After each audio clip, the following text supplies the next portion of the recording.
So hopefully, this reminder will one day not be necessary, but I am proud of you guys for one thing in particular, and that is how rarely this reminder has been necessary since a year ago. I was handed a paper earlier by my boss showing me 4 students that since they retook the final exam, now passed. One had a disability and he really studied hard, and the other 3 are just demons. They look for ways to cheat.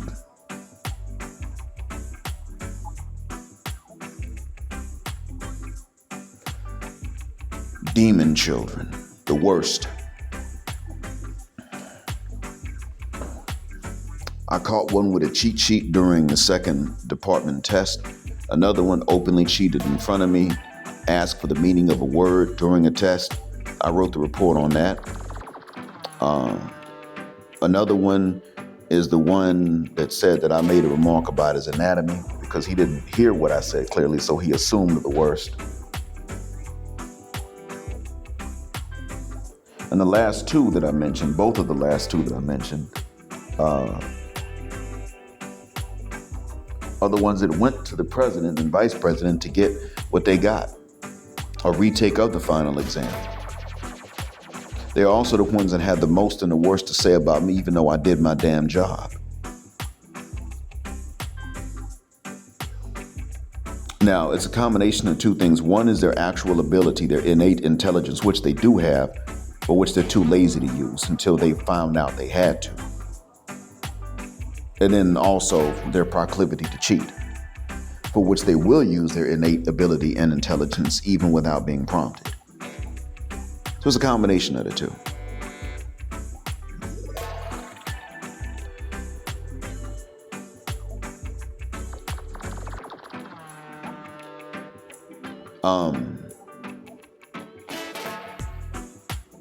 Students far better behaved than them didn't pass. They still have to take a standardized exit exam. They're probably going to fail that. But anyway,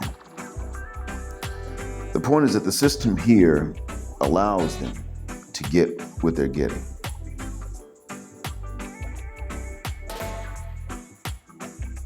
They get what they're getting now because they cheated and they did some studying, and the system does not really heavily penalize them for cheating.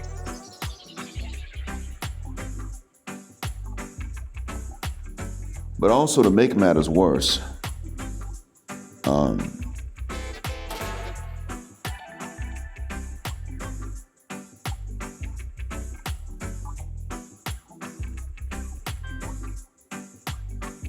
you don't get this.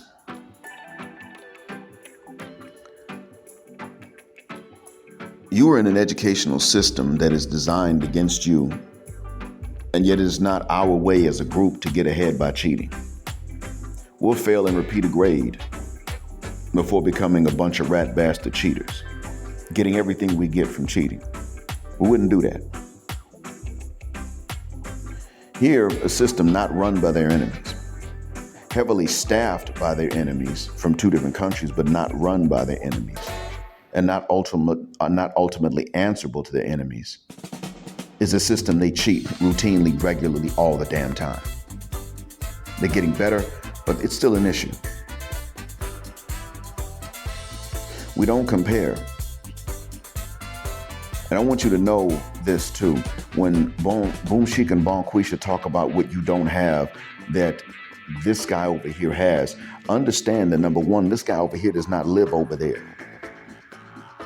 That's the first thing to realize. Gulf Arabs don't generally live in the United States or in the West in general. They go there to study and they live there for a short time. Maybe they have their kids there while they're studying and then they return home. That's the first thing to realize. Secondly, the non-Gulf Arabs that do live in the United States are still also cheating the rules of their religion, because what businesses do they generally have? Some of them go into medicine. That's honorable. There's nothing wrong with it. But I do want you to know that when the pressure's really on and when the pressure's on and they're studying, they will skip prayers. You didn't know that, did you? Some of you didn't know that they will break rules of their faith to get ahead. Not only that, but there's also something else in play here too. One of the things they'll do is the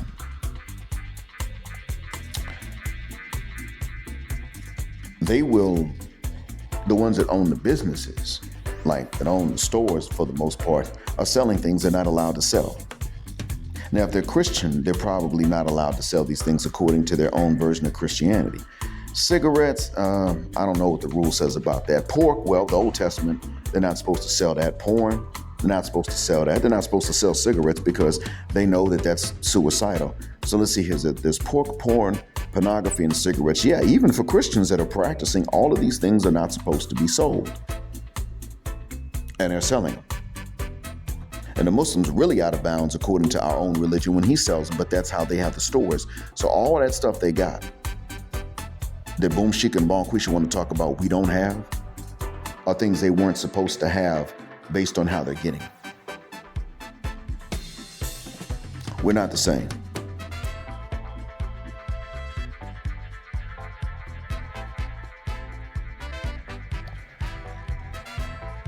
You've been told that you've been doing less with far more than others because you live in America. And, but America has taken everything from you and then determined what you can have back.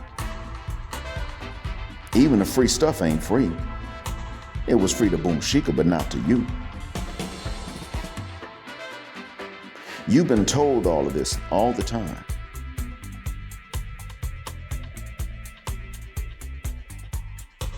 But in reality, none of it was ever free. And in reality, you're not even behind. You've had to earn far more and get far less in exchange. And you still generally done better. It's always taken enemies to go and burn down what you did build after you were done building. It's always taken that every time.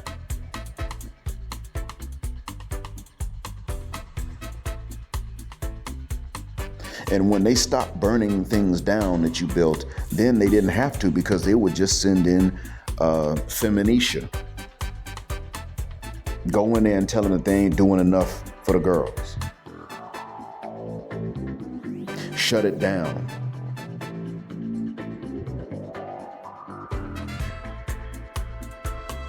And they did it, and it worked. You're facing that. These guys here just recently began to face some of this stuff. Now, to a certain extent, on a micro level, they are facing some of the same things. At girls' schools here, apparently 50% from what the girls themselves are telling their brothers is 50% of the girls here that are involved with each other. Fighting each other over each other. Fighting each other over quickies in the bathrooms. So you marry one of them, you got to have all this money and you got to do all this foreplay. Busting nut inside of every woman's vagina. I'm not complaining because you have to marry. I'm complaining because you got to do all this other stuff. Okay, wait a minute. Come to find out, she was bumping clits with quickies in the bathroom with some chick. You got a 50% chance of finding out that she was bumping clits with other women in the bathroom while she was in high school and maybe college and a vocational something or other. High chance of that. Fit the guck out my face with that sure bit. So to make her dad happy, I'm supposed to come with 100,000 reals, an expensive ass wedding, so that her dad and her brothers feel properly honored. And then come to find out, she knows her way around another woman's privates. A few others. 50% chance of finding that out. You got to be kidding me. So there is that. And they're now beginning to take over, the ladies are now beginning to take over HR from what the guys have told me, actually. The ladies are now beginning to take over human resources as much as they can. And some guys say they're shutting out the men and some guys say they're not. They're just looking out for each other, whatever the case is. It's a new thing. It's a new phenomenon. They're just now beginning to face this. And truth be told, the women don't have to do much to hold them back. All their women really got to do is just look out for each other. And they have a very different attitude towards education anyway.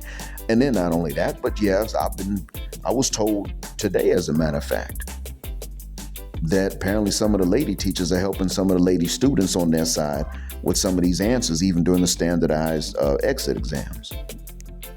I don't know how true that is, but I do know that the girls have a differing attitude towards education. Far better than their brothers. Coming out the same families, far better than their brothers. So there is that. On a micro level, they've had to face some of this for a while. On a macro level, it's new.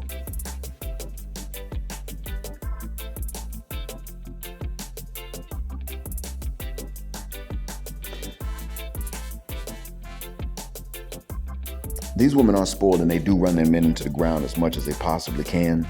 And they even plot and plan ways to get the most out of the men in their lives, from their dad to their brothers to their husbands. Some of them will not marry a man who has a bunch of sisters that are not married, because they're like, well, they're going to call him for stuff, and I'm not sharing him with his sisters. Even if they're his sisters, I don't care. I'm the wife. I want it all.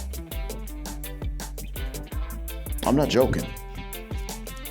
There is that. But have they systemically sat up in these hair salons and said, well, we're going to hold our men back for generations and generations and generations and generations so that our enemies can prosper? Have they done that? No. You have had to face that. These guys just recently have begun to face the beginning of this. You've done a hell of a lot more with a hell of a lot less.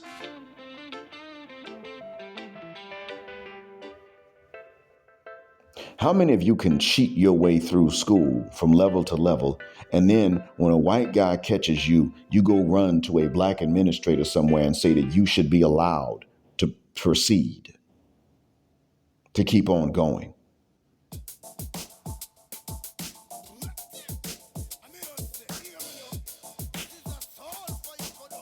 Do you have that luxury? You don't have that. When I was at Morehouse, there was one student there.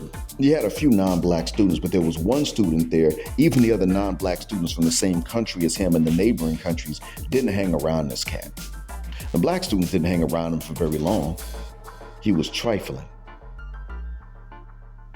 I think I mentioned him to you all before. Trifling. Smoke. He would take his textbook money his parents sent him and smoke it. Then borrow textbooks to do his homework if he did it. He was the one that would cheat on tests. And he managed to escape detection by a lot of the professors because they didn't know that he was a cheater, but we knew.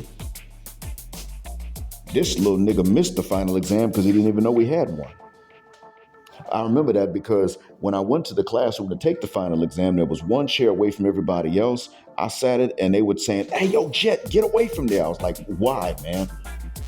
And they said, leave that chair for him because otherwise he gonna try to cheat, man. You sit over here with us. We're not bothering each other. We want him to sit over there so that he can't turn around and ask us for nothing without the professor seeing him.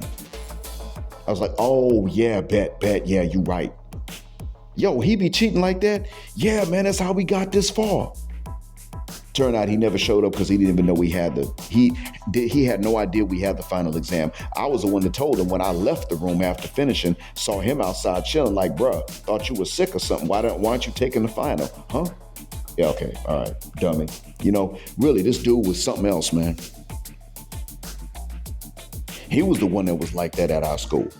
We, the black males that comprise the majority of Morehouse, looked down on cheating. We didn't like it as freshmen. The kids that cheated as freshmen didn't come back as sophomores because they didn't have our support. We wouldn't help them. We're simply not like what everybody else is doing. Cheating is an epidemic in China. You think China's just up and coming. To a certain extent it is, but there's also a cheating epidemic. It's bad in India too. You didn't know about that.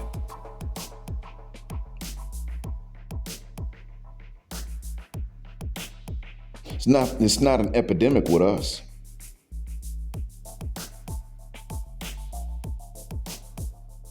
Neither on the continent nor in Black America.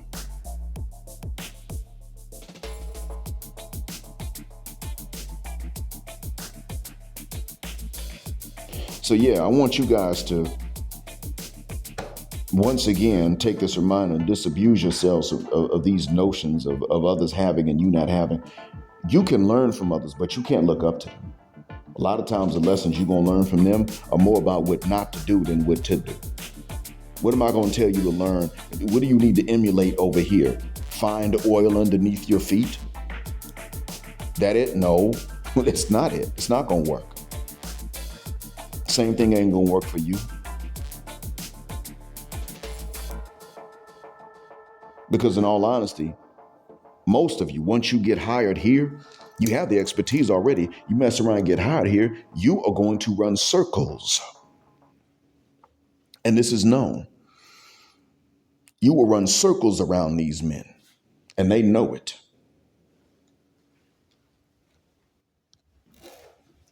So I hope that what I've said helps you out. And hopefully one day you won't need a reminder like this more than once a year. And again, thank you for listening as always. Black heart, black mind, black out, black heterosexual, non-select male power just because they don't like it, and black patriarchy until extinction of judgment day. Thank you for flying with us again here on Jet Black Air, where the phrase jet black is also a verb. Keep jetting black with us till the wings and the wheels fall off. Gender justice forever.